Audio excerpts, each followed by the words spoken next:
A adrenalina sobe no jejum, justamente para que você possa ter atividade, mesmo tirando energia da reserva de gordura. E aquele cara defende que se faça exercício durante o jejum prolongado, inclusive de resistência e força.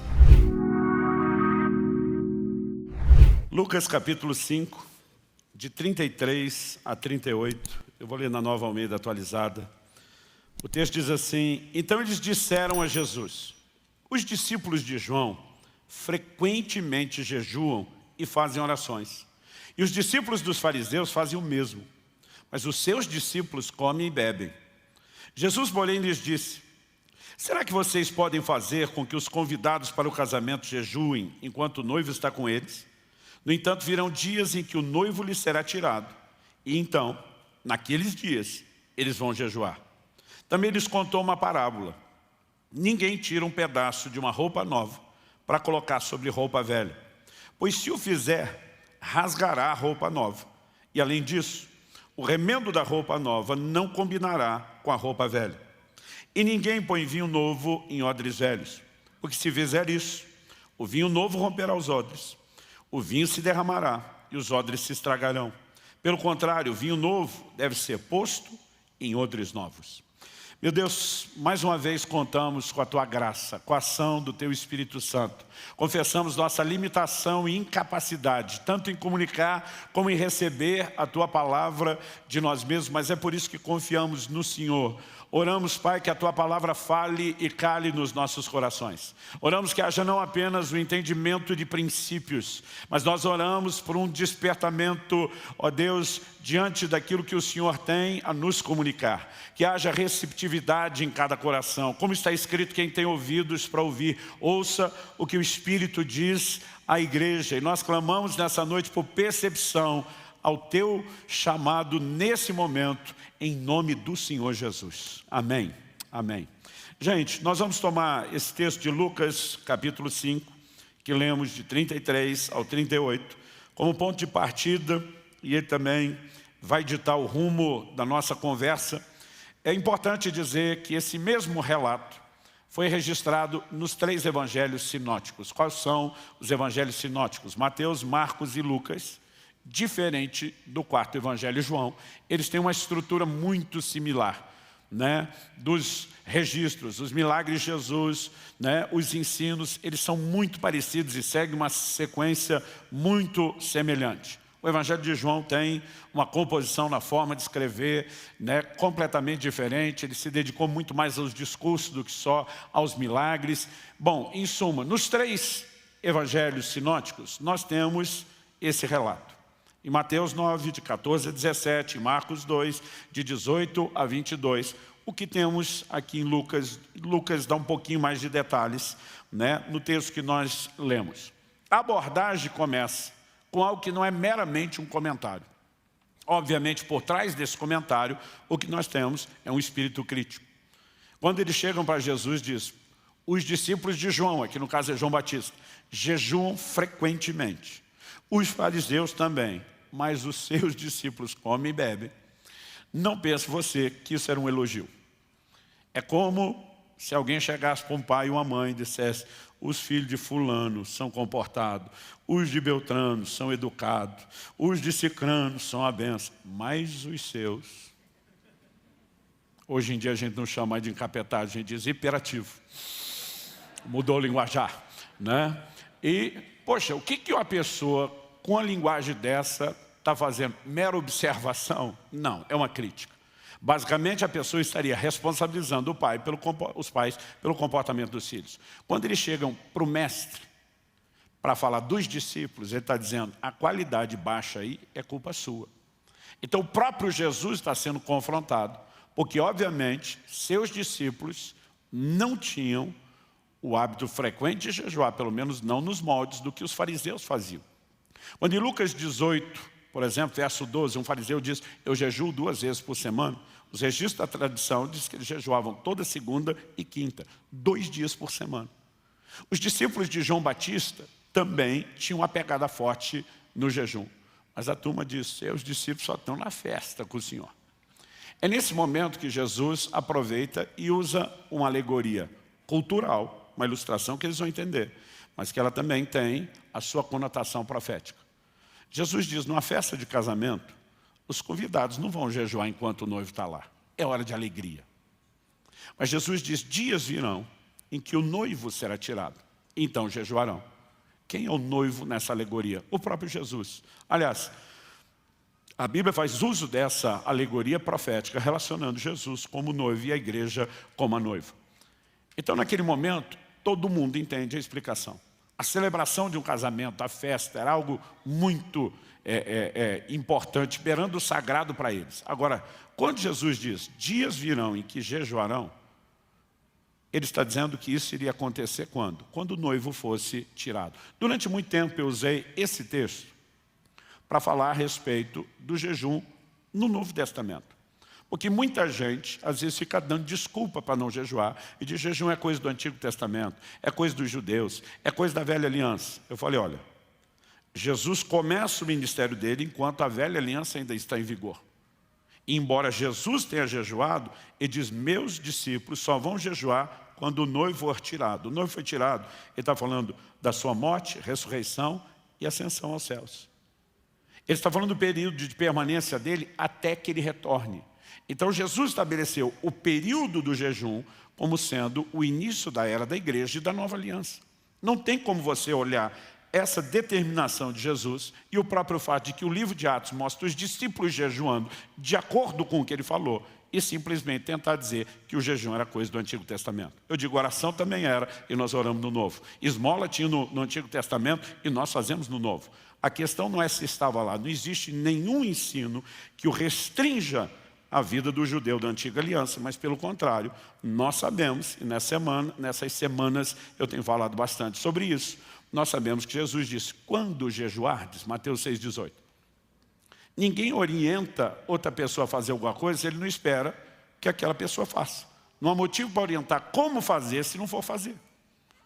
Agora, nesse texto, o Senhor Jesus nos dá duas respostas iniciais bem claras. A primeira diz respeito ao que fazer, jejuar. A segunda resposta diz respeito a quando. Ele diz, meus discípulos ainda não estão nessa prática, mas depois que eu for embora, essa turma vai se comprometer com o jejum. Mas o que eu quero te apresentar hoje é a perspectiva da gente enxergar uma terceira resposta, que ela está mais relacionada ao porquê. Jesus já disse o que fazer jejuar, ele disse quando faríamos, durante toda a era da igreja, enquanto o noivo está ausente, até que ele volte. Quando voltar, nós vamos para as bodas com ele, festa, e não vai ter jejum mais. A sua oportunidade de jejuar é agora. Mas a pergunta é, será que tem um porquê? E antes de trabalhar o porquê, eu gostaria de dizer que eu e você não precisamos entender o porquê para poder fazer o que ele espera que a gente faça. Em Marcos 4:26, Jesus diz que o reino de Deus é semelhante a um homem que planta uma semente e ela brota sem ele saber como. Uma semente não brota, não germina, pelo tanto de conhecimento que quem plantou tem sobre germinação. Pode ser um engenheiro agrônomo, com várias especializações específicas na área de germinação, plantando a semente. Ou pode ser alguém como eu e você, que somos leigos. A semente não vai brotar pelo tanto de conhecimento que a gente tem do processo. Ela vai brotar simplesmente porque foi plantada. Em outras palavras, eu e você não precisamos entender toda a mecânica do jejum. Nós só precisamos praticá-lo. Quem está entendendo, diga amém. Mas, às vezes, quando entendemos algumas coisas no processo, nós podemos ser encorajados a fazer aquilo que a gente já deveria saber, mesmo sem fazer. Então, eu quero tentar trabalhar um nível do porquê, embora eu vou dizer, o jejum é um assunto na Bíblia que ele não é esgotado. E eu acredito que nós estamos vivendo um tempo onde Deus quer trazer um nível de entendimento como nós nunca tivemos. Na virada do ano agora, eu estava voltando com a família de São Paulo, era dia 28 de dezembro, e nós tínhamos passado o Natal com toda a família para o lado de lá, mas queríamos estar aqui em Curitiba no culto da virada. Enquanto voltava, o Espírito Santo falou comigo, eu tinha reservado a virada do ano, as primeiras semanas, para ficar trancado, produzindo conteúdo, principalmente digital, gravando cursos, essas coisas. E o Espírito Santo falou comigo, para tudo o que você planejou. Ele não tinha me deixado fazer agendas, então eu pensei, enquanto eu estou quieto em casa, vou trabalhar dessa forma. Ele me disse, para tudo. Sua prioridade e dedicação nas próximas semanas. Você vai estudar o jejum como você nunca fez na sua vida.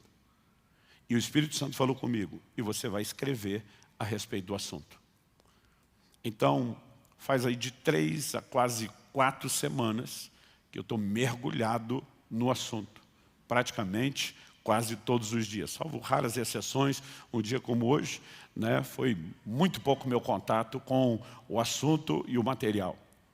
Mas durante esse tempo, Deus começou a abrir os meus olhos e entender o que eu quero chamar aqui dos efeitos do jejum. É lógico que eu não tenho como resumir, como apresentar tudo, mas eu quero resumir 2 aspectos. Quando as pessoas perguntam, por que eu tenho que jejuar? Eu digo, olha, o jejum pode produzir muitas coisas. Se a gente vai falar dos propósitos, propósito primário é buscar Deus. Propósito secundário, nós temos vários desdobramentos. Na Bíblia você vai encontrar gente jejuando por consagração e gente jejuando por arrependimento. Tanto um como o outro estão buscando a Deus. Tanto um como o outro, o jejum deles tem a ver com o pecado. Mas o que está consagrando, ele está jejuando para não pecar. O que está em arrependimento, ele está jejuando porque já pecou. A gente vai olhar e dizer, é o mesmo jejum? Não. Como propósito secundário. Primário, buscar Deus, ótimo. Então tem muitas coisas que nós podemos falar. Agora, qual é o efeito? Qual o impacto? O que ele produz na minha e na sua vida além de fome? É importante a gente pensar nisso. Então eu quero falar de 2 aspectos. O primeiro tem a ver com hoje, ou agora, o tempo que eu e você vivemos e a nossa vida pessoal com Deus. Mas tem um segundo aspecto que eu quero abordar dentro do texto de Jesus, que diz respeito ao futuro. Quando Jesus responde, naqueles dias eles vão jejuar, o assunto não parou aí. O verso 36, se você quiser me acompanhar novamente na leitura, diz assim, também lhes contou uma parábola. E por que eu falei antes que os 3 evangelhos trazem esse mesmo relato? Porque nos 3, Jesus não termina só com a resposta de que quando ele fosse tirado, os seus discípulos iam jejuar. Em todos os 3 relatos, na sequência, Jesus emenda as mesmas ilustrações. Qual era a parábola? Ele diz, ninguém tira um pedaço de uma roupa nova para colocar sobre a roupa velha. Pois se o fizer, rasgará a roupa nova, e além disso, o remendo da roupa nova não combinará com a roupa velha. O que Jesus está falando a partir de agora, e é um assunto que está ligado ao jejum, você não pode, na perspectiva da hermenêutica, da interpretação bíblica, trabalhar ele apenas sozinho, ainda que você possa tirar do contexto e ver algo abrangente, não pode desconectar. Jesus está continuando o assunto do jejum. Agora, o que Jesus vai dizer é o seguinte, roupa na Bíblia fala da condição do homem diante de Deus. Desde Gênesis, quando peca, se vê nu, o homem tenta resolver o problema das vestes da sua maneira, Deus resolve de outro, até Apocalipse, falando das vestes lavadas no sangue do Cordeiro, veste fala da condição do homem diante de Deus. Quando Jesus vem pregar o Evangelho, que começa com arrependimento, ele está dizendo, sua condição não presta, está ruim. E essa condição tem que ser mudada. E o Evangelho traz mudança e transformação. Então, a condição do homem é comparada à roupa. Agora Jesus está dizendo, você está aí com a sua roupa velha.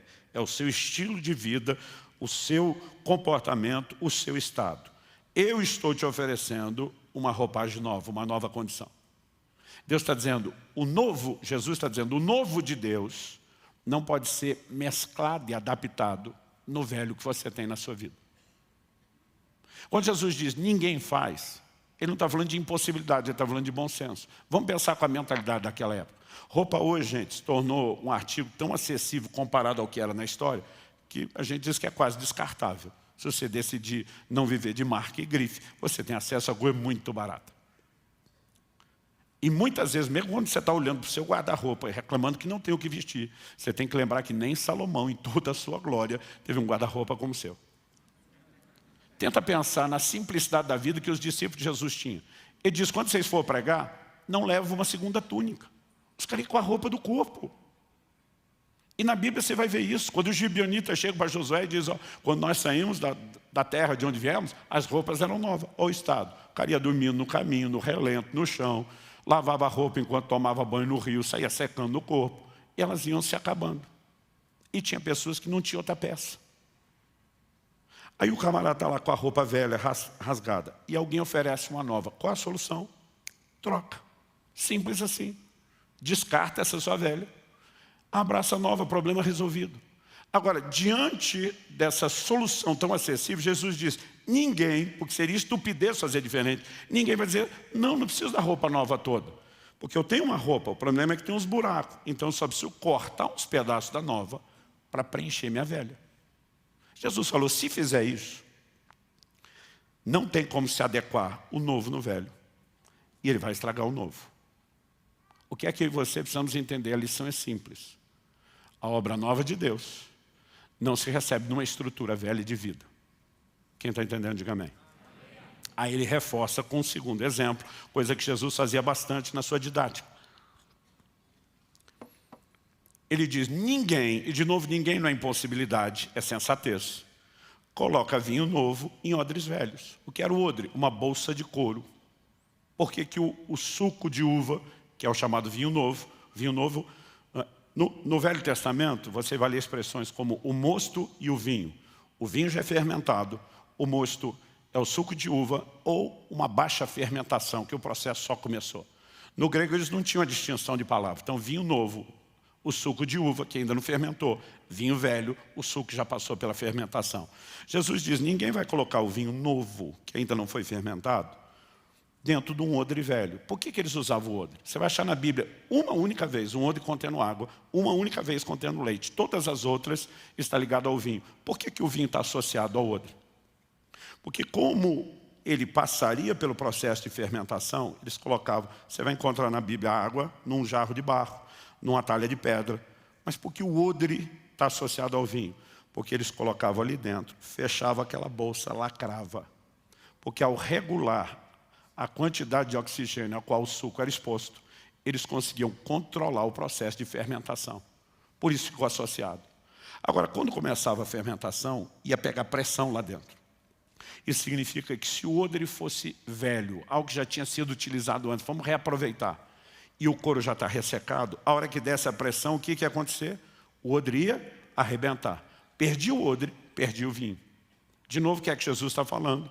O vinho novo é a nova obra dele nas nossas vidas. O odre é a estrutura. E você não recebe o novo de Deus numa estrutura velha. Quem está entendendo? Agora vamos pensar. O que é a obra nova de Deus? Não é só o evangelho que nos foi comunicado. É o que ele proporcionou. Recebemos uma nova natureza. Recebemos o Espírito Santo de Deus que passou a habitar em nós. A característica da nova aliança é novo nascimento, é transformação, é mudança de natureza. Agora, o novo não pode se adequar ao velho. Não pode ser adaptado ou ajustado aqui. Não dá para mesclar essas vestes, o estilo de vida velho, com um pouco do novo. Então o que o Evangelho exige de mim e de você é uma adequação total àquilo que de novo Deus está oferecendo. A nova natureza, que requer agora um novo comportamento. Então a primeira coisa que nós precisamos reconhecer é essa questão de estrutura. Não se recebe a obra nova de Deus numa estrutura velha. Agora, em segundo lugar, que é para desdobrar o assunto da primeira, nós precisamos entender por que então há uma necessidade de que haja mudança de vida para quem se converte. Embora quando alguém se converteu tem um impacto que faz com que várias coisas iniciais mudem, a Bíblia vai nos ensinar a respeito de vários outros assuntos que é nossa responsabilidade seguir crescendo no processo de mudança. Por exemplo, Romanos capítulo 12, versículos 1 e 2. Paulo diz, portanto, irmãos, pelas misericórdias de Deus, peço que ofereçam o seu corpo como sacrifício vivo, santo e agradável a Deus. Este é o culto racional de vocês. E não vivam conforme os padrões desse mundo, mas deixem que Deus os transforme pela renovação da mente, para que possam experimentar qual é a boa, agradável e perfeita vontade de Deus. Para começo de conversa, ele diz, eu peço que vocês ofereçam, porque Deus não vai vir buscar isso na mar. Vocês ofereçam os corpos de vocês como sacrifício vivo. Aqui nós temos um paradoxo, sacrifício vivo, é uma aparente contradição. Sacrificar é matar. Como é que você sacrifica, mata e ao mesmo tempo o negócio está vivo. Segundo, a ideia de sacrifício que ele apela dos rituais do Antigo Testamento não só fala de matar, o que ele quer que mata, mas não mata, mas também da ideia de culto e adoração.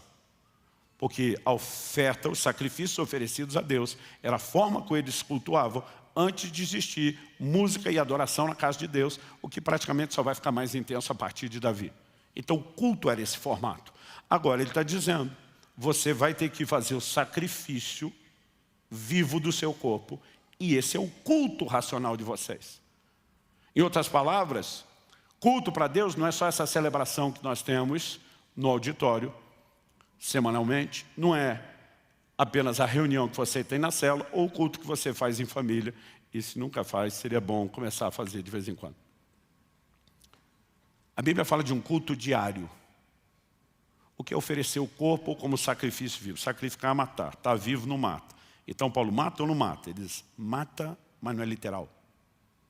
O que ele está falando é sobre a mortificação da carne, sem que você precise de autoflagelação. Em 1 Coríntios 9, 27, falamos disso recentemente, quando Paulo diz, eu esmurro o meu corpo, eu reduzo a escravidão, ele está falando de exercer domínio próprio e não de literalmente bater ou machucar o corpo. Agora, a carne tem que ser subjugada. É uma determinação divina. E isso é um culto que eu e você precisamos oferecer a Deus.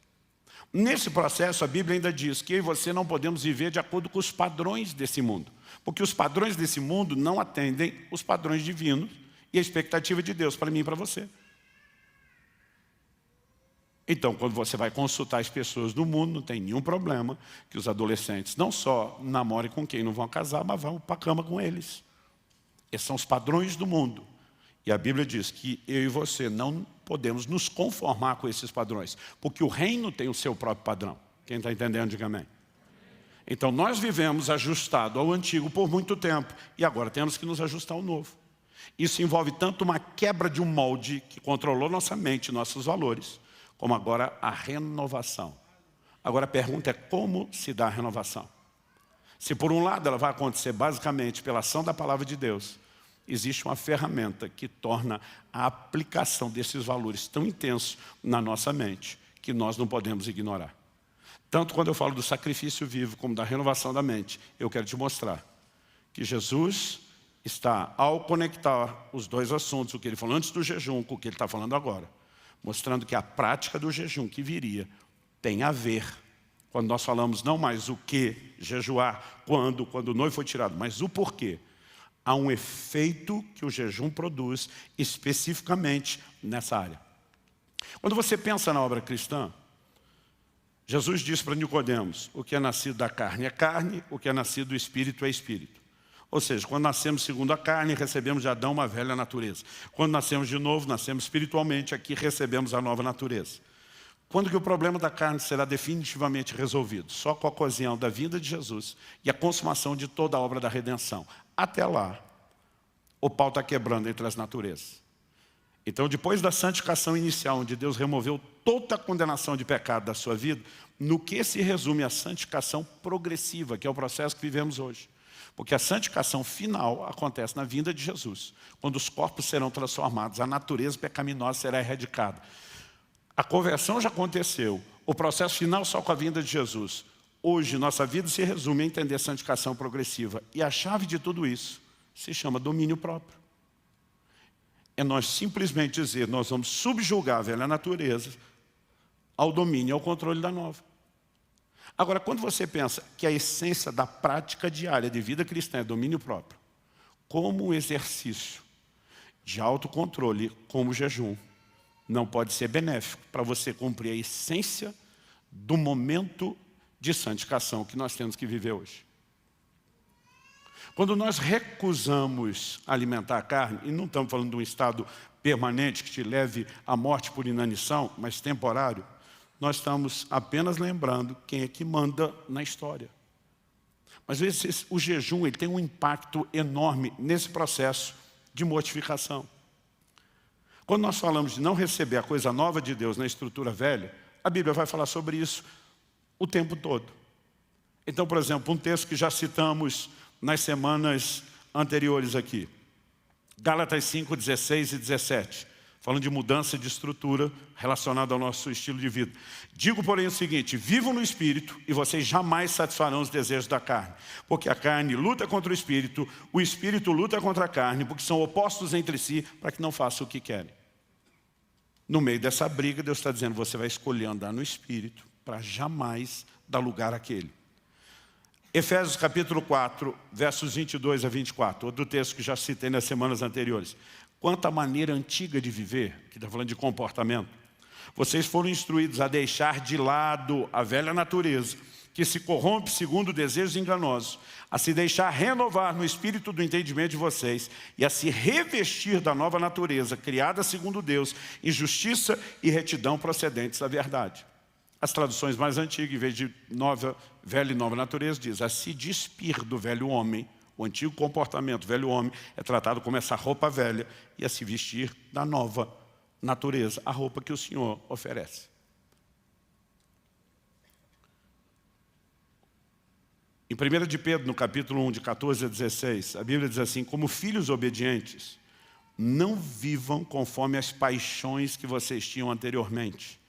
O que ele está dizendo? Não dá para receber o Evangelho novo de Deus na estrutura de comportamento e desejos que vocês alimentavam antes. São coisas incompatíveis.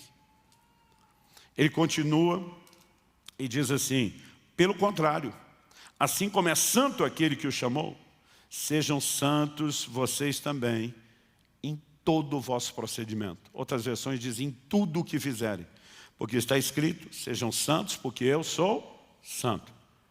Então ele diz: abandona o comportamento antigo, adequa um novo comportamento que tem a ver com a santidade de Deus e a natureza de Deus. Toda essa mudança de comportamento é responsabilidade nossa. Agora, como nós conseguimos implementar isso na prática? Há uma frase que eu repito sempre, pretendo fazer isso por muito tempo. Ouvi ela de Valnice Milhomens, não sei se foi a irmã Valnice que criou, mas eu ouvi muito na adolescência, eu memorizei e ainda repito. Ela dizia assim: a carne não converte, tem que ir para a cruz. E vou te dizer, tem que ir todo santo dia, não é de vez em quando. E a Bíblia fala a respeito desse processo de mortificação em Colossenses 3, de 5 a 10.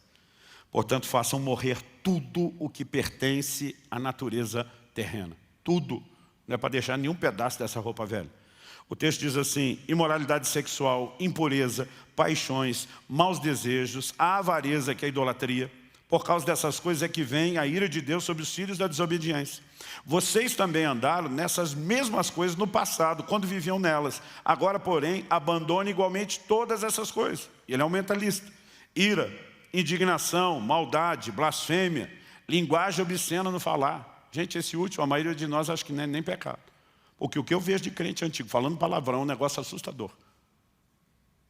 A sua linguagem é parte do comportamento que tem que mudar. E não estamos falando meramente de regras a serem cumpridas. Estamos falando de estrutura. Não dá para viver, colocar o novo de Deus na velha estrutura. Se você tentar viver o novo de Deus com o mix da sua velha estrutura, o que é que vai acontecer? Vai dar ruim. Jesus diz: o odre arrebenta, o vinho se perde. Todas as pessoas que tentam viver o novo de Deus com a velha estrutura, eles botam prazo de validade do Evangelho que receberam. É só uma questão de tempo. Vão fracassar na fé. Vão ter problema. Não vão conseguir viver de forma vitoriosa. E Deus não chamou nenhum de nós para ficar no meio do caminho. Deus nos chamou para chegar lá. E nós vamos chegar lá. Em nome de Jesus. Amém? Aí ele diz assim: não mintam uns aos outros, uma vez que vocês se despiram da velha natureza com as suas práticas e se revestiram da nova natureza, que se renova para pleno conhecimento, segundo a imagem daquele que o criou. Então, o que a Bíblia está dizendo é que o que me foi provisionado no plano espiritual, velha natureza sendo descartada, a nova sendo recebida no sentido de domínio, eu preciso materializar isso por meio de um comportamento. Obviamente, aí você não fomos chamados a conseguir isso no esforço da carne. A graça de Deus está à nossa disposição, o Espírito Santo está à nossa disposição. Agora, nós temos ferramentas e disciplinas que muitas vezes não usamos. Por exemplo, uma pessoa que gasta mais tempo lendo a Bíblia, Isso não a torna melhor do que ninguém, nem merecedora de nada, mas a torna muito mais sensível às verdades de Deus, a ponto dessas verdades impactarem sua vida. Um crente que ora mais não é melhor aos olhos de Deus do que o que ora menos, mas a consciência espiritual de quem ora mais, inevitavelmente vai ser maior. O jejum não pode ser visto na prática cristã como uma moeda de troca. Barganha, eu dou isso para Deus e em troca o Senhor olha e diz, estou impressionado com você, com o seu esforço. Tem muita gente que usa a expressão, tem que pagar o preço, pagar o preço. Que é um preço para se dedicar, ninguém se nega. Mas muitas vezes nós falamos de um jeito que parece que o preço que Jesus pagou para garantir não é suficiente. Então a gente vai lá e dá um acréscimo. Isso não é verdade. Como eu e você acessamos as coisas de Deus? A Bíblia diz que é pela graça, mediante a fé. É com a salvação e tudo que vem com ela. Então o jejum não me faz merecedor de nada. O jejum também não muda Deus. Ele não vai ser um Deus melhor porque eu jejuei. O jejum não muda as promessas de Deus. Elas não serão mais verdadeiras porque eu jejuei. Então, qual a mudança do jejum? O jejum nos muda. Ele nos torna mais conscientes da bondade de Deus, que talvez a gente não se apercebeu. Ele nos torna mais conscientes da realidade das promessas de uma maneira que talvez nós não discernimos. E ele também ajuda a quebrar a estrutura velha de vida.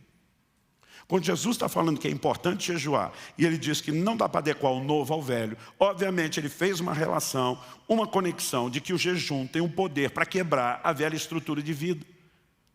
Agora a pergunta a ser feita é,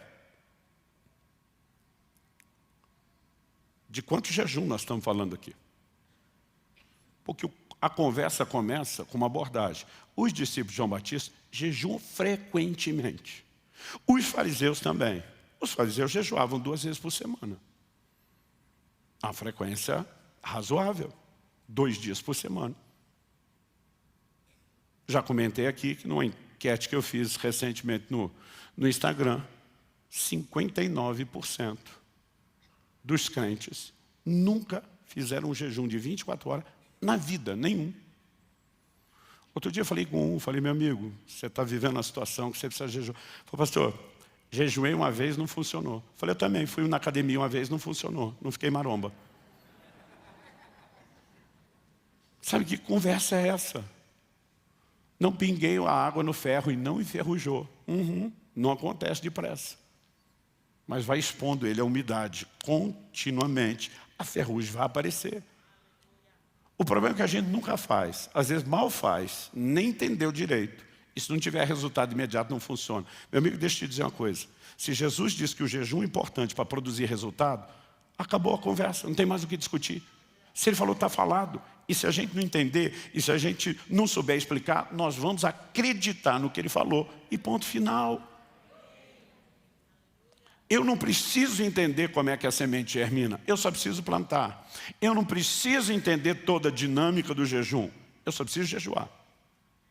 Mas se eu souber que tem um efeito que ajuda a mudar a estrutura para que o novo não seja desperdiçado, mesmo que eu não entenda todos os detalhes de como isso funciona, eu já tenho uma empolgação extra para fazer aquilo que eu já deveria ter feito. Quem está entendendo, diga amém. O segundo aspecto do jejum, eu desdobrei meus primeiros pontos para falar quase de uma coisa só. Ele diz respeito a um outro ponto dessa conversa de Jesus. Jesus diz, olha, o jejum não é para esse momento que eu estou com eles. Mas quando o noivo for tirado, se começa a jejuar. Jesus não está falando só naqueles primeiros dias que eu fui embora. Durante toda a sua ausência, até o seu retorno, espera-se que o jejum seja praticado. E quando ele voltar, nós vamos para as bodas com ele, para a festa. Aí não é hora de jejuar. Mas o que Jesus falou não só diz quando, que durante toda a era cristã da igreja dos gentios haveria jejum. Mas ao falar da ausência do noivo, ele fez alguma relação entre o jejum e a ausência do noivo. Mas esse noivo não se ausentou para ficar sempre ausente. Ele se ausentou para voltar. E eu quero te trazer uma perspectiva bíblica, e agora nós vamos sair do leite para o alimento sólido e ter uma conversa mais séria. De que o jejum não tem um efeito apenas imediato para mudar a minha vida no sentido dessa estrutura velha e em relação a receber o novo de Deus, mas que ele tem um papel profético em relação ao desfecho do plano de redenção e o tempo do fim. Então me permita agora fazer uma construção aqui com você passo a passo. Além da alusão que Jesus já fez do jejum relacionado à ausência do noivo. Em Atos, no capítulo 3, dos versículos 19 a 21, o apóstolo Pedro, que junto com João tinham curado um paralítico, tem uma oportunidade de pregar o evangelho, e eles estão pregando o evangelho com autoridade. Ele fala de como Cristo veio, do que fizeram com ele. Quando chega o verso 19, vou citar 19 a 21 de Atos 3, ele diz assim: arrependei-vos e convertei-vos, para que sejam cancelados os vossos pecados, e venha da parte do Senhor os tempos de refrigério. Aí diz assim no verso 21, envie ele o Cristo, o qual convém que os céus receba, outra tradução diz contenham, até, esse até é uma frase importante, até o tempo da restauração de todas as coisas, como falou Deus pela boca dos seus santos servos, os profetas.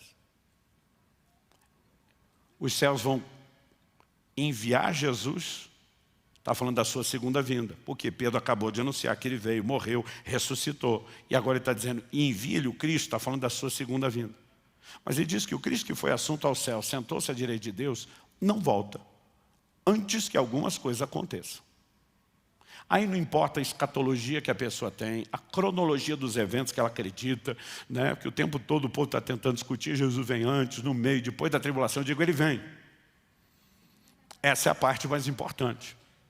É lógico, até como igreja nós temos um posicionamento, mas eu sempre tento dizer, essa é a parte, não é a mais importante. A importante é que ele vem. E aí Pedro diz, mas ele não vem sem que primeiro venha o tempo da restauração de todas as coisas. Então o que vai preceder o regresso de Nosso Senhor é um tempo de restauração. Pastor, restauração de todas as coisas que Deus falou por boca dos seus santos servos, os profetas. Então não é que a restauração é só geral. Agora observe, para restaurar, alguma coisa tem que ter se perdido. Ele não está só falando que Jesus está esperando até que se cumpram todas as coisas. Tem profecias que ainda irão se cumprir, mas tem coisas que já tiveram um cumprimento parcial, temporário, e que elas serão restauradas na igreja para que depois ele venha. A ideia da restauração é aquilo que já foi vivido, se perdeu e será restituído. Do que é que o apóstolo Pedro está falando? É lógico que o que ele fala não se limita a uma coisa, mas eu quero destacar um aspecto do que cabe aqui. Uma dessas profecias, indiscutivelmente, é de Joel, capítulo 2, dos versos 28 a 32. E eu vou pedir até que projete esse texto, porque eu quero que a gente leia ele junto. E acontecerá depois disso. Memoriza essa expressão depois disso, que ela é importantíssima. Aliás, não só isso, para te ajudar a memorizar, repita comigo, depois disso. Ou seja, não é antes, não é sem, isso é depois disso. Passou o que é depois disso? Segura aí, que isso é para depois. É para depois disso que eu estou falando agora. E acontecerá depois disso, que derramarei o meu Espírito sobre toda a humanidade. Os filhos e as filhas de vocês profetizarão, os seus velhos sonharão, os seus jovens terão visões. Até sobre os servos e sobre as servas derramarei o meu Espírito naqueles dias. Mostrarei prodígios no céu e na terra, sangue, fogo e colunas de fumaça. O sol se transformará em trevas e a lua em sangue, antes que venha o grande e terrível dia do Senhor. Verso 32. E acontecerá que todo aquele que invocar o nome do Senhor será salvo. Porque no Monte Sião e em Jerusalém estarão os que forem salvos, como o Senhor prometeu, e entre os sobreviventes aqueles que o Senhor chamar.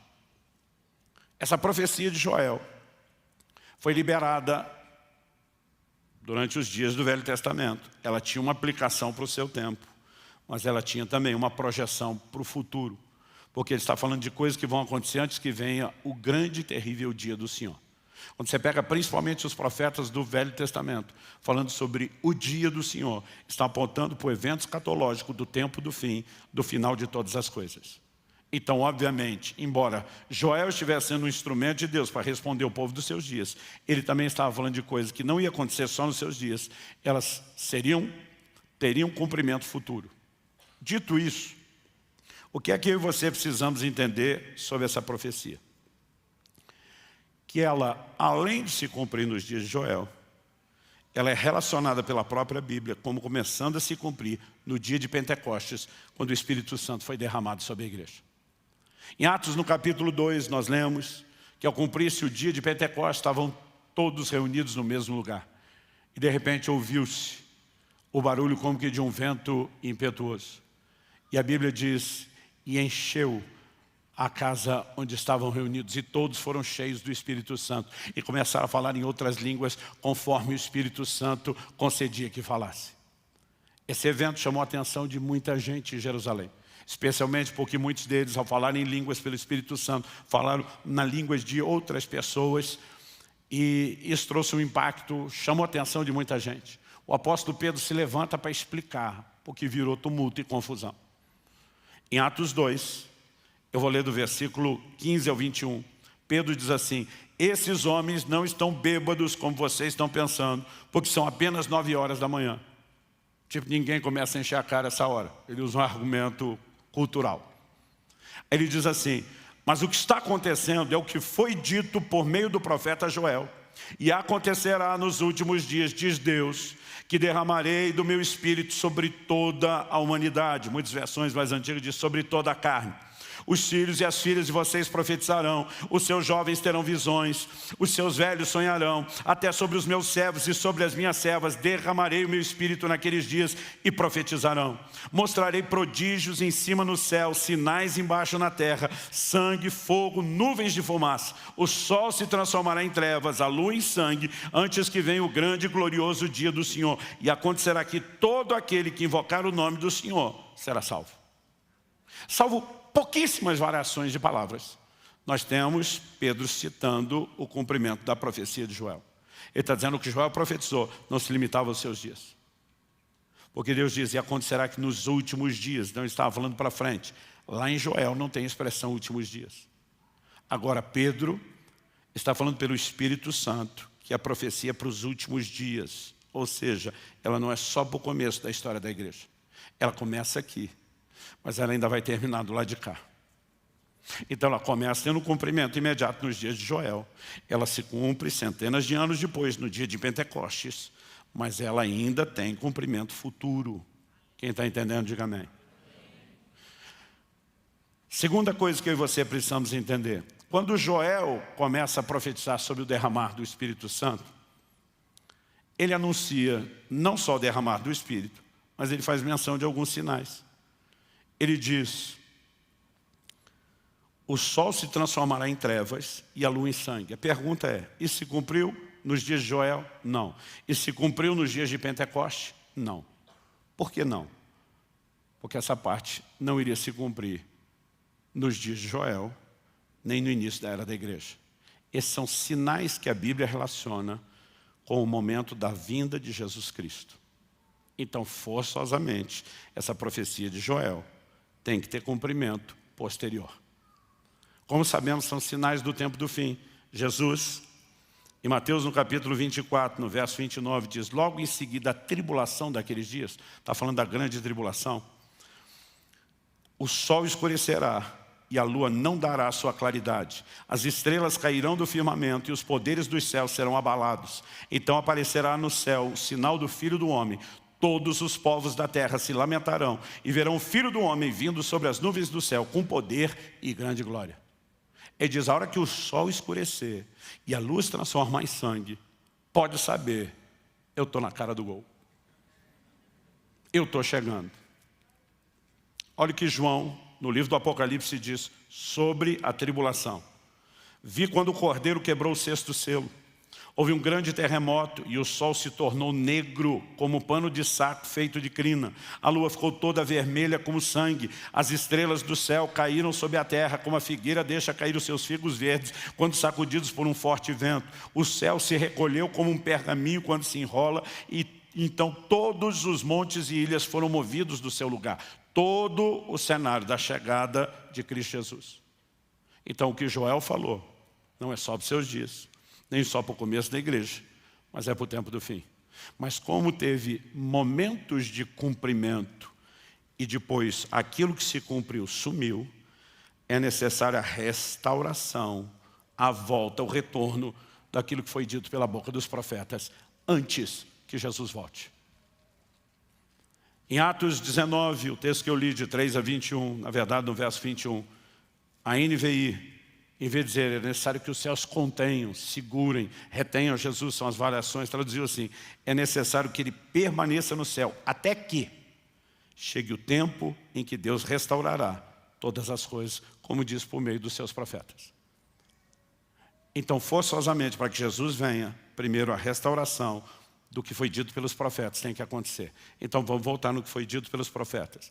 Aqui, quando Joel, lá no capítulo 2, está anunciando que Deus vai derramar do seu Espírito. Ele começa a falar do derramar do Espírito no verso 28. Existe um contexto e um pano de fundo que não pode ser ignorado. No versículo 23 de Joel, capítulo 2, a Bíblia diz assim, filhos de Sião, alegrem-se e exultem no Senhor seu Deus, porque Ele lhes dará chuvas em justa medida, fará descer como no passado as primeiras e as últimas chuvas. Você deve conhecer o texto, o versículo seguinte, então as eiras se encherão de trigo. Do que Joel está falando? Ele está falando para um povo que está vivendo crise, inclusive natural, material. Ele está dizendo que está faltando mantimento, mas Deus vai devolver a chuva, como foi nos tempos antigos. Deus vai dar em justa medida. O que é medida? Deus criou ciclos de chuva e os agricultores sabem que tem que se adaptar e se ajustar a eles. Ele diz, ele vai dar em justa medida as primeiras e as últimas chuvas. As traduções antigas dizem a chuva temporã e a serúdia. Do que ele está falando? Existia um momento certo, quando as chuvas estavam reguladas, e ela preparava a terra para uma semeadura. Não só tornava fácil o trabalho de arar, mas melhorava a condição do solo para colher a semente que germinaria. Depois, existia um tempo que durava alguns meses sem chuva. Mas então vinham as últimas chuvas. Essas últimas costumavam vir num volume maior do que a primeira. E eram necessários para o desenvolvimento e a reta final da frutificação, para que a colheita pudesse ser boa. Agora, Deus está falando a um povo que naturalmente perdeu a chuva e a colheita. Ele está dizendo, eu vou intervir nessa área. Mas na sequência, ele pega, depois de falar de chuva, e diz, mas eu não vou fazer chover só naturalmente. Eu vou derramar do meu Espírito sobre toda a carne. E a chuva na Bíblia é um símbolo do derramar do Espírito Santo. Agora entenda o paralelo.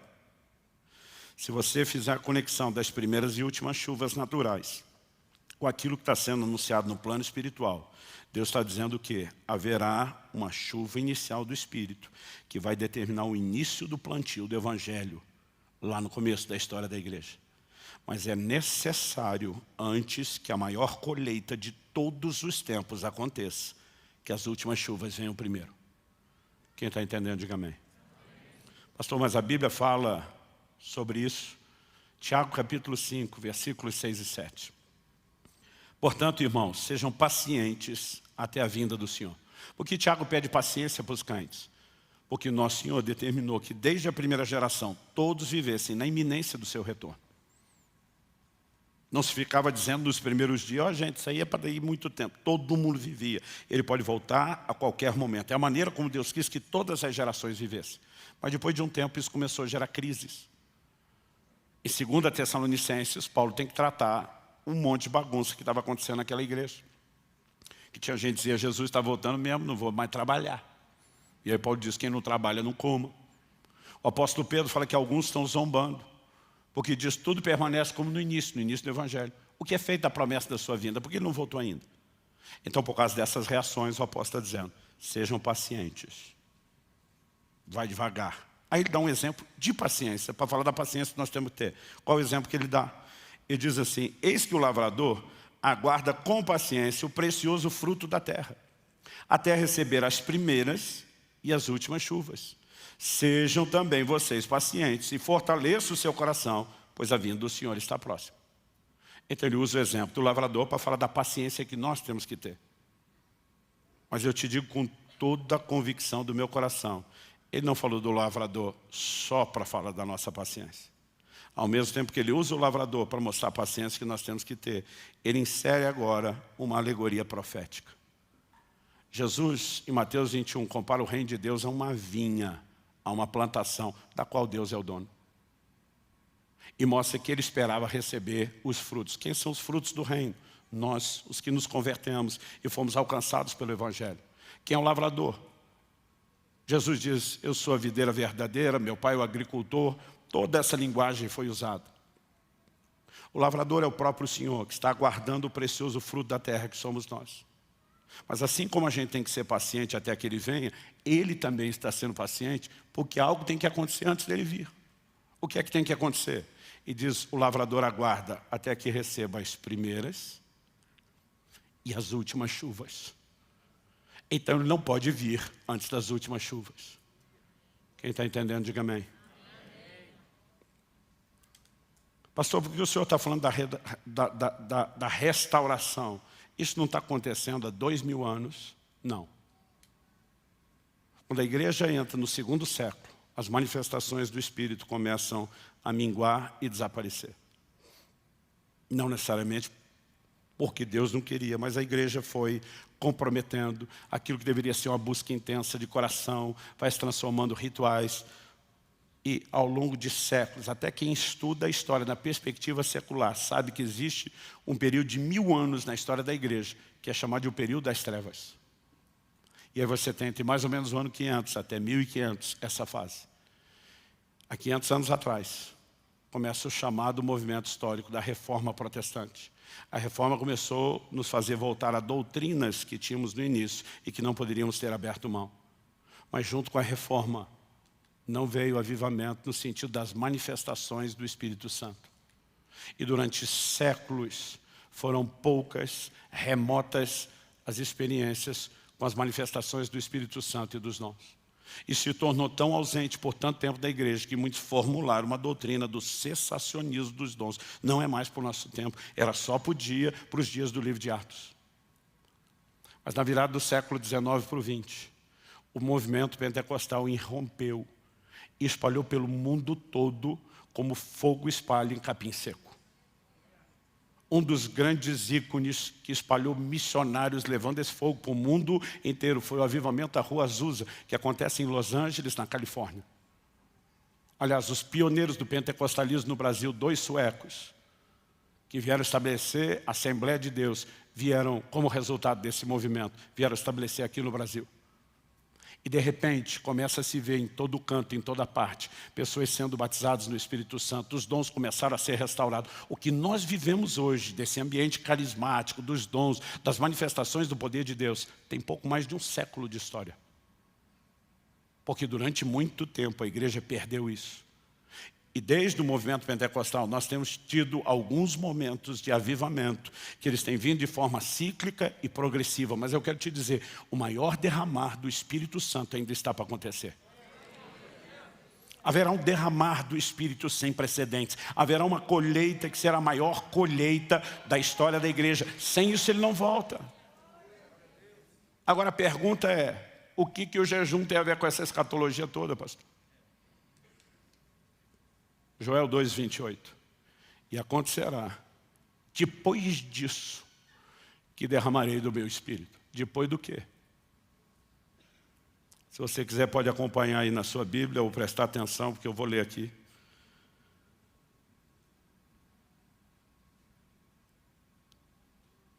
Eu vou ler do versículo 12 ao 17 de Joel 2. É o contexto que vem antes da profecia. Ainda assim, agora mesmo, diz o Senhor, convertam-se a mim de todo o coração, com jejuns, com choro e com pranto.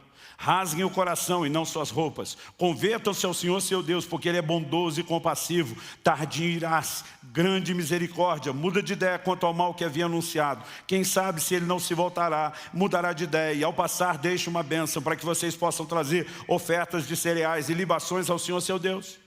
Aí Joel prossegue dizendo, toquem a trombeta em Sião, proclamem um santo jejum, convoquem uma reunião solene, reúnam o povo, santifiquem a congregação, congreguem os anciãos, reúnam as crianças e os que mamam no peito, que o noivo saia do seu quarto, a noiva dos seus aposentos, que os sacerdotes, ministros do Senhor chorem entre o pórtico e o altar e orem, poupa o teu povo, ó Senhor, e não faças da tua herança um objeto de deboche e de zombaria entre as nações, porque onde dizer entre os povos, onde está o Deus deles?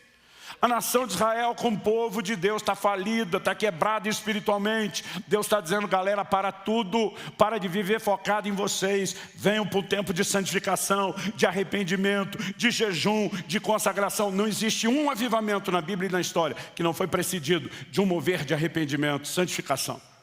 Não existe.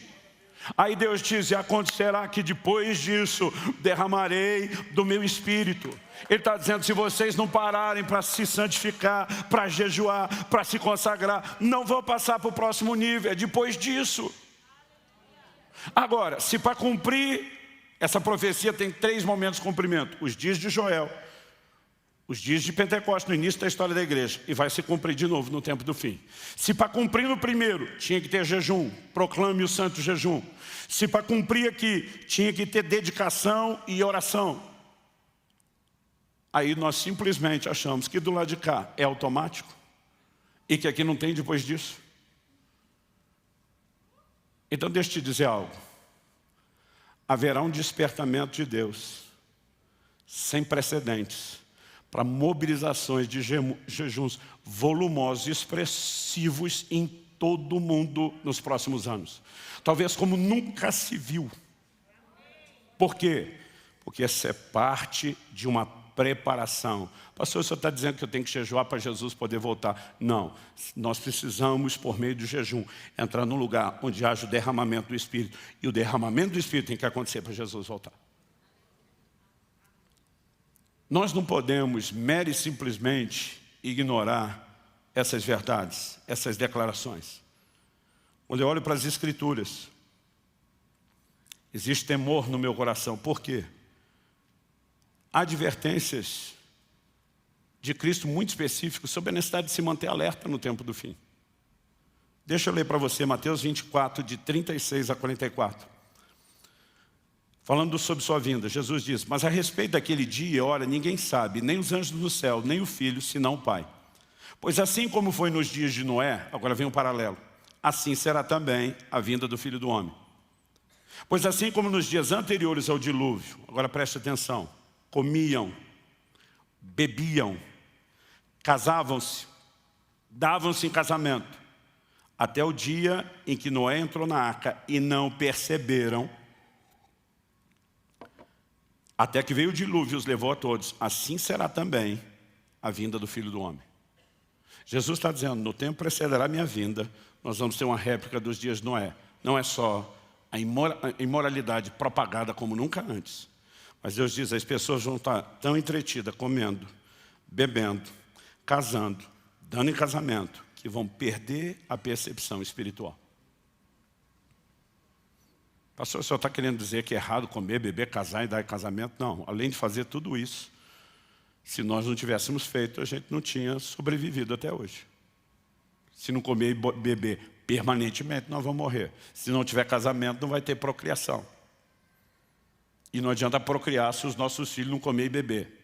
O texto não está proibindo comer e beber. Ele está falando de uma atenção tão demasiada que valoriza a festa, o deleite, a família, o que usufrui, aquilo que é terreno, a ponto de perder a conexão com o que é espiritual.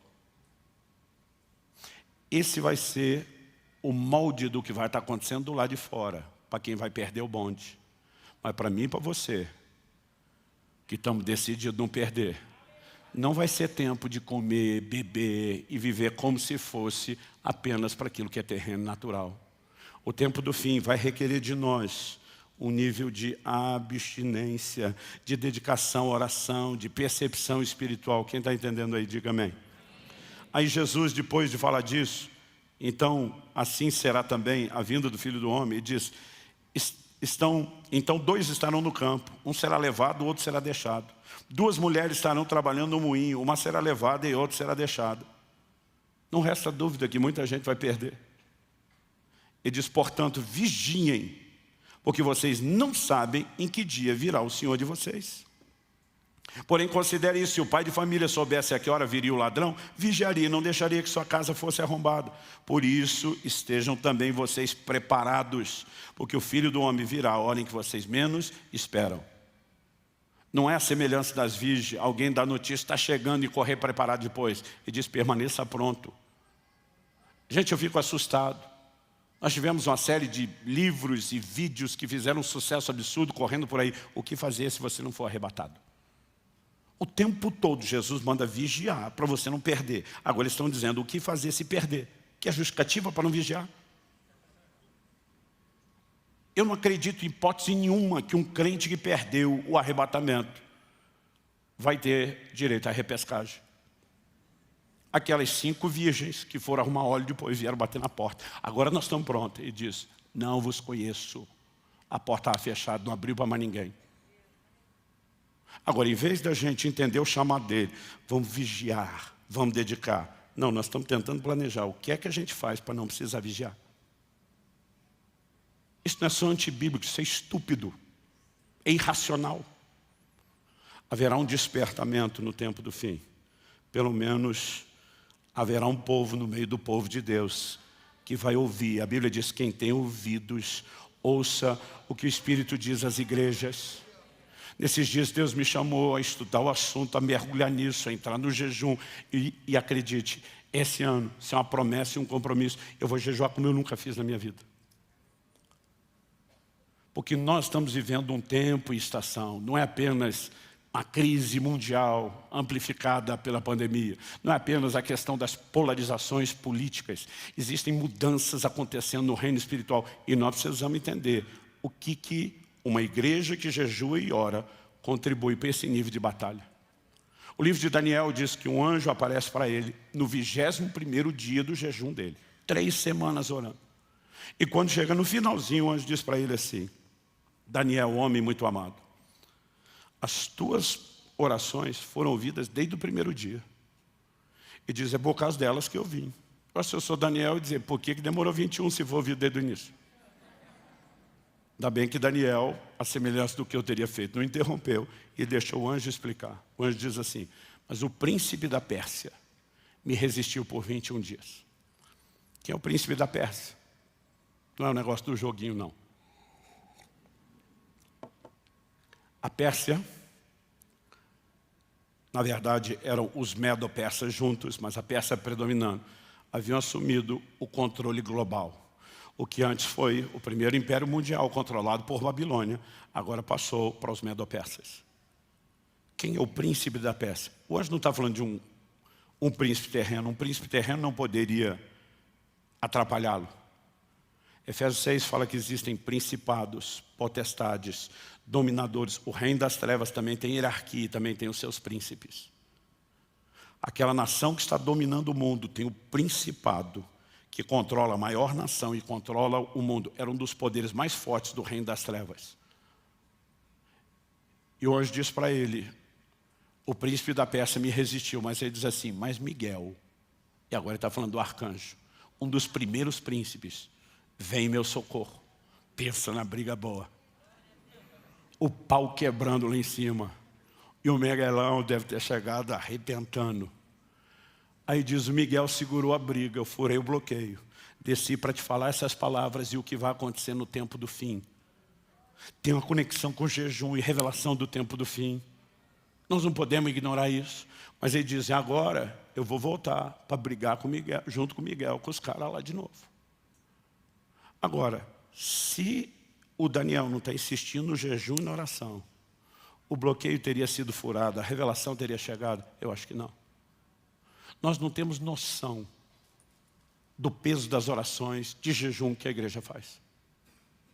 Em 2018, o Espírito Santo falou comigo, existe mais em jogo em relação à sua nação do que você imagina. E foi quando Deus me chamou para um jejum de 40 dias.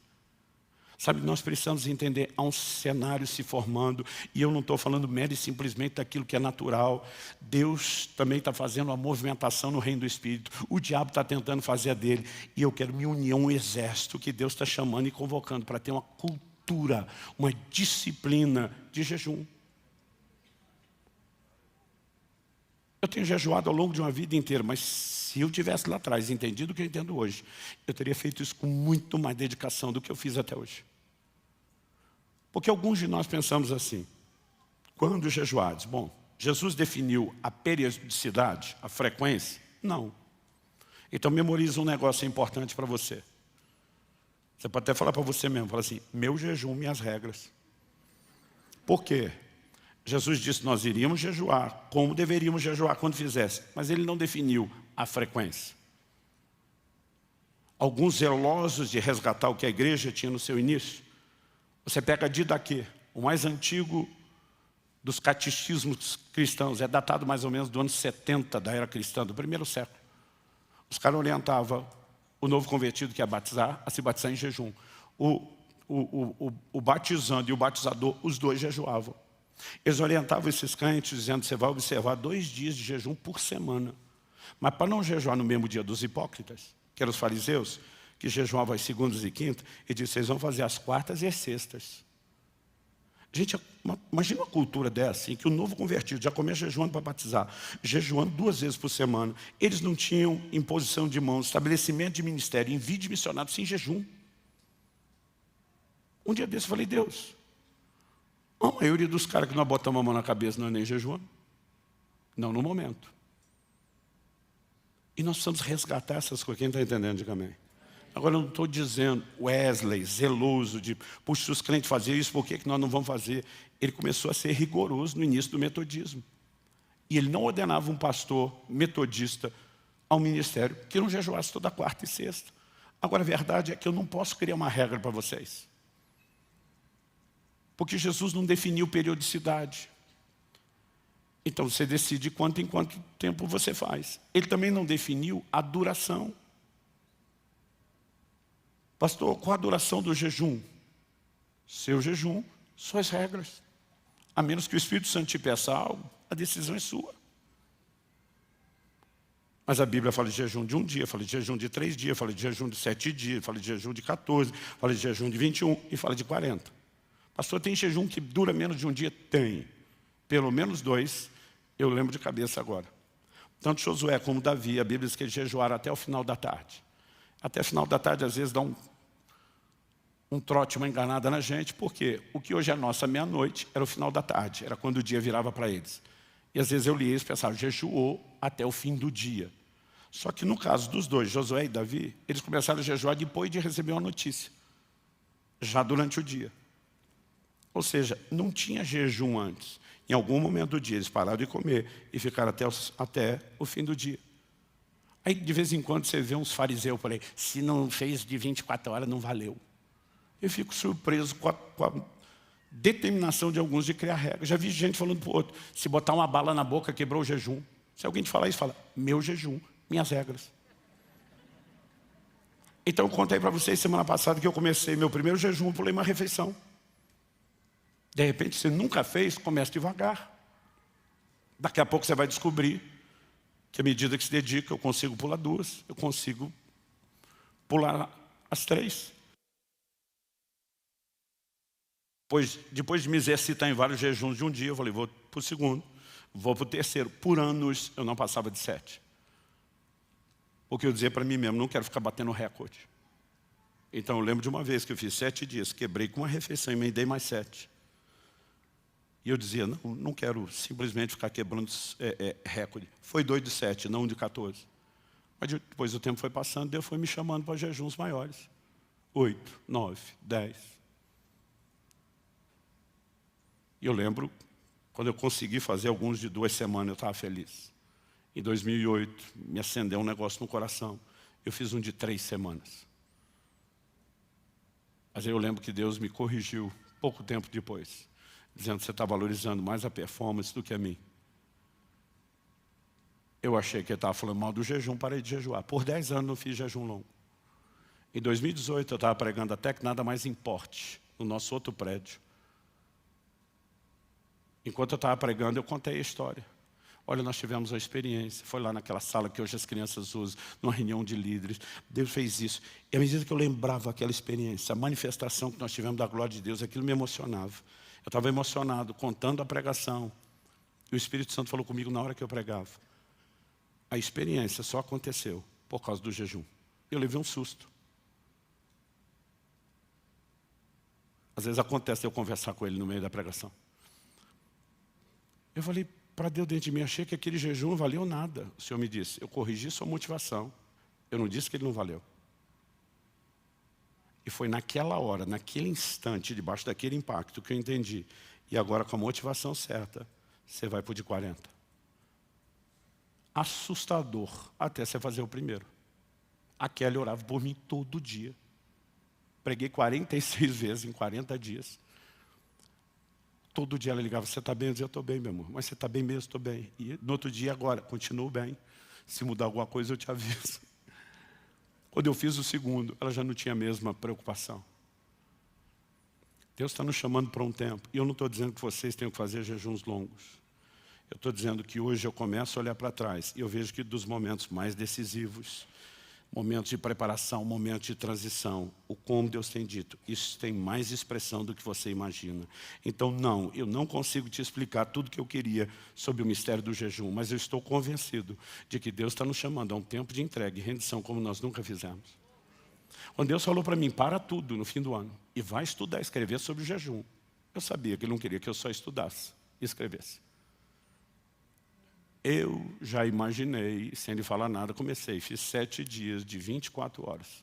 Quebrava todo dia. Aí de vez em quando me fala, não, pastor, é que o senhor é treinado. Para mim que é a primeira vez é difícil. Falei, você está enganado com esse negócio de treinado. Falei, a menos que você viva de uma alimentação altamente saudável e regrada. Toda hora que você vai começar é difícil. Eu dizia para aquele, todo dia daqueles 7. Eu dizia, parece que eu não vou conseguir jejuar 24 horas. Parece que eu desaprendi nada. A gente precisa do processo de desintoxicação. E acredite, quebrando uma por dia, eu ainda amenizei, mas também prolonguei.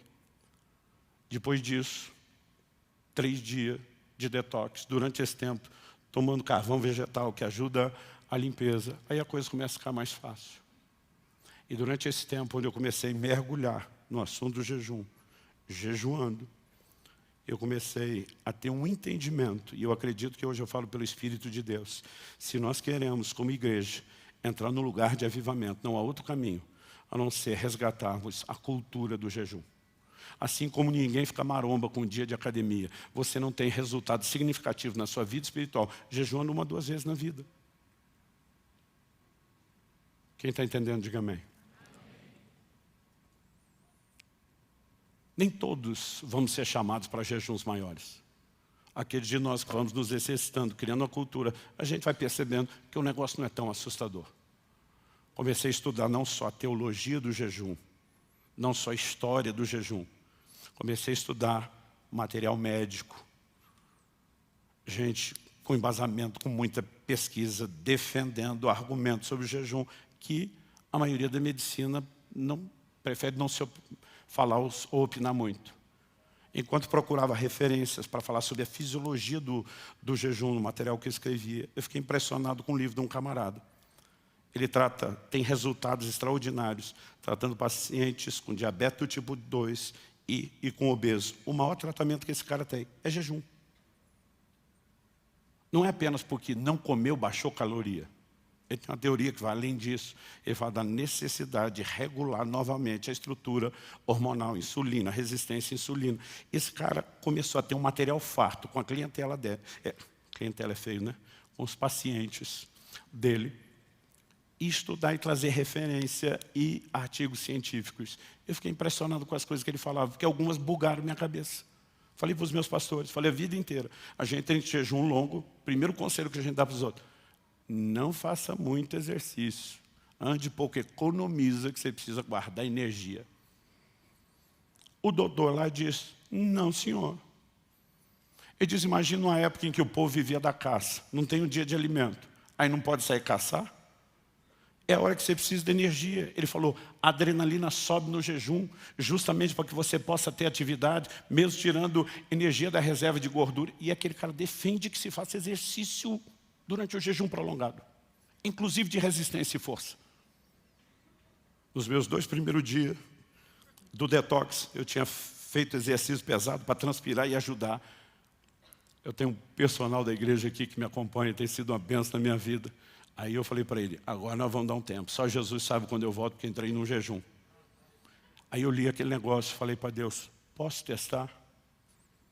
Meu jejum, minhas regras, mesmo que o Senhor fale outra coisa. Quero fazer um laboratório, cada um tem que descobrir os limites do seu corpo. E eu senti paz. Comecei a treinar no 10º dia, só na água. 1h30 de treino pesado. Me sentia melhor do que quando treinava comendo. Domingo passado foi meu teste. Quando termino o 4º culto, eu vou ser honesto com vocês. Eu fico sorrindo para todo mundo que conversa comigo aqui. Mas Deus sabe o estado que a gente termina o 4º culto no domingo.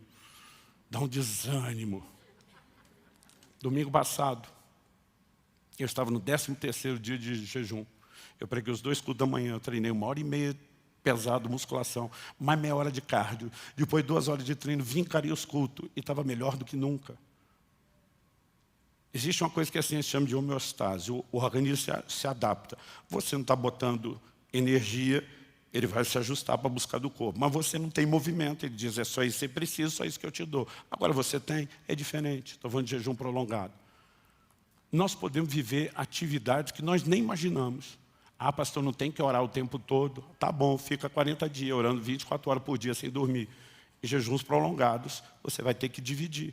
Vai ter um alto nível de dedicação à oração, mas não necessariamente seu jejum, suas regras. O que eu só estou falando é para a gente tentar quebrar paradigmas. Não é esse bicho papão que parece.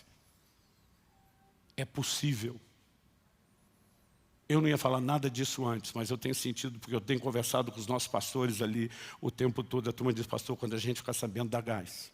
Entrei no meu 21º dia. E não devo parar antes dos 40. E só Deus sabe o que vem depois dos 40. Talvez emenda um outro de Daniel e um outro de alguma coisa. Eu li uma frase de Stephen Olfer há um tempo atrás, não sei onde, e ela mexeu comigo. A espera de um avivamento coletivo não é desculpa não viver um avivamento pessoal. Eu falei, Deus, eu estou lutando para levar o máximo de gente que eu posso comigo nesse avivamento. Mas quem não quer ir, problema deles. Estou indo. Eu vou com ou sem você, mas eu preferia levar você comigo. Quem está entendendo aí, diga amém. Vamos ficar em pé, eu ando muito empolgado. Muita energia.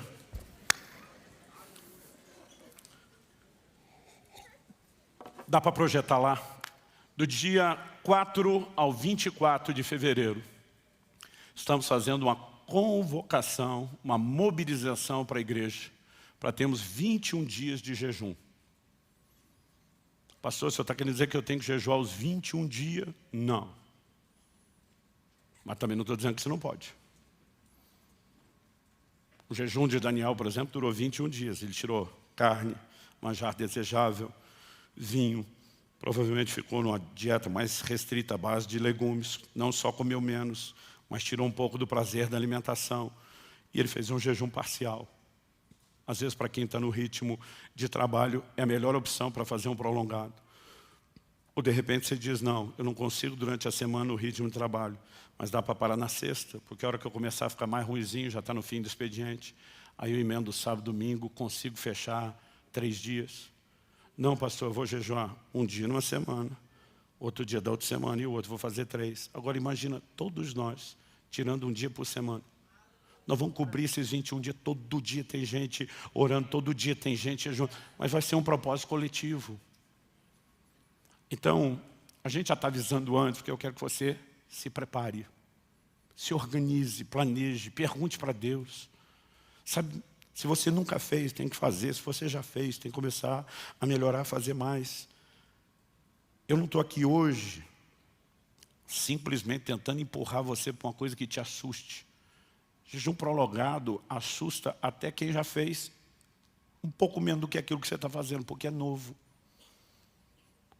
Então não pensa nisso agora. Eu comecei há mais de... fazer as contas aqui. Eu estou há 34 anos crescendo no jejum, de uma refeição para mais refeição, um dia para mais dia, para chegar em uma semana, para depois 2, para depois 3, para depois... Eu não estou tentando te arrastar para esse lugar quando eu falo daquilo que eu estou fazendo. Mas o que eu quero que você saiba é que eu não vou ensinar e pregar uma coisa para você que eu não faça primeiro e que eu não me dedique a ela. E que como eu vou me jogar com tudo nisso, porque eu creio que Deus está nos chamando de uma forma diferenciada, eu vou corresponder. Eu quero que você saiba, eu vou estar aqui para te lembrar o tempo todo. Que é uma cultura de jejum a ser vivida. Honestamente, se eu voltasse 30 anos atrás, o jejum teria sido algo ainda muito mais intenso na minha vida, pelo menos em termos de frequência. Esse ano tivemos uma conversa lá em casa. Que tal separar pelo menos um dia por semana? Porque às vezes a gente faz um jejum longo, depois entre o longo e o outro não vai nada. E nós fechamos um acordo, dissemos, pelo menos até tanto tempo, toda quarta-feira, está separado, está reservado. A exceção, se acontecer isso, aí tem que mudar de dia, mas vamos fazer um por semana. Você não tem noção do benefício que isso faz para a sua saúde, sem contar a vida espiritual. Alguém tem que me ajudar a terminar esse culto. Vamos orar. Pai, nós te pedimos que a tua voz seja ouvida no coração de cada um. Eu sei que estamos apresentando princípios que são generalizados, mas que também precisam ser aplicados de forma personalizada. Temos pessoas em diferentes estações da vida cristã, em diferentes estágios de idade, momento da vida, e eu sei que o Senhor não quer nos oprimir, o Senhor quer nos inspirar. E nós te pedimos que haja sensibilidade para ouvir tua voz, o teu convite e a tua convocação. Nós oramos em nome de Jesus. Em nome de Jesus. Se você crê e concorda, diga amém. Glória a Deus.